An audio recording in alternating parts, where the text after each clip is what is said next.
Hi, my name is Andrew, and I'm just an insignificant pawn in the game of life. But still, I have something that needs to be said. Wish me luck. Most of my life, I grew up with the idea that I was inadequate, that I was damaged, and that I could never have a voice. I grew up believing that no matter what I did, things would always be more difficult than they were worth. I was scared. I was young. I was a child. I was a child who had experienced too much of the world too quickly. I became isolated in my personal prison created in my mind, my insecurities and doubts acting as a force field shielding me from all positivity. I was confused about who I was and who society saw me as, and why they couldn't be the same. And no matter how hard I tried, I could never find the answer. I started to harm myself. Not as a coping strategy, although that's what it became, but to punish myself for being different, for not fitting into social norms. I guess now, looking back, I was almost trying to classically condition myself into not feeling the way I did anymore. In my 22 short years on the planet, I've attempted suicide more times than I could dare to admit, and was an habitual self-harmer for more than half my life. But things could have been so different. I am a transgender male. And growing up, I didn't know there were other people out there like me. It was not a subject that was ever openly discussed. I just thought I was a freak. Now in 2016, there are major improvements in the visibility of transgender people, but this is not enough.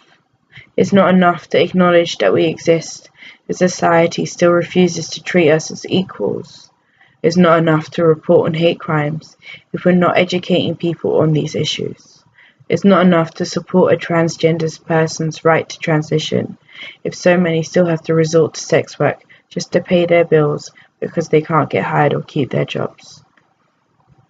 I am immensely lucky to live in the UK where gender dysphoria is a recognised condition and my medical transition is covered by the NHS. But that doesn't stop me from being victimised for being my authentic self. I've had to walk down this road holding back tears because someone decided they would follow me, yelling tranny at the top of their lungs, whilst passers-by just looked and laughed. I've had to hide in my room whilst clutching onto the first thing I could find to protect myself because someone was kicking down my door.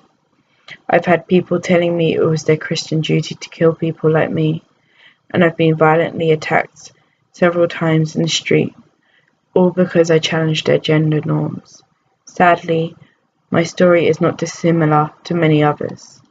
In Britain, it's believed around 1 in 100 people are gender non-conforming, so that's non-binary or transgender. In a survey done by the Endangered Penalties Report, they found out that transphobic bullying in school was about 40% verbal abuse, 30% threatening behaviour, 25% physical abuse, 4% sexual abuse. They also found out that 25% is bullying from teachers. It was also found that in public spaces, transgender adults experience around 19% verbal abuse, 10% threatening behaviour, 5% physical abuse, and 2% sexual abuse. These statistics are already shocking enough, but they only represent a small number of transgender people who completed the survey, and realistically, these statistics should be much higher. I grew up not having a voice, but today I do have a voice, and my voice has been made more powerful because of the things I've had to experience. My voice is fueled not only by my injustice, but the injustice of my whole community. And one day, I hope my voice is heard. One day, the voice of my community will not only be heard, but listened to, and one day things will change. All I hope is that I can live long enough to see that day and celebrate it.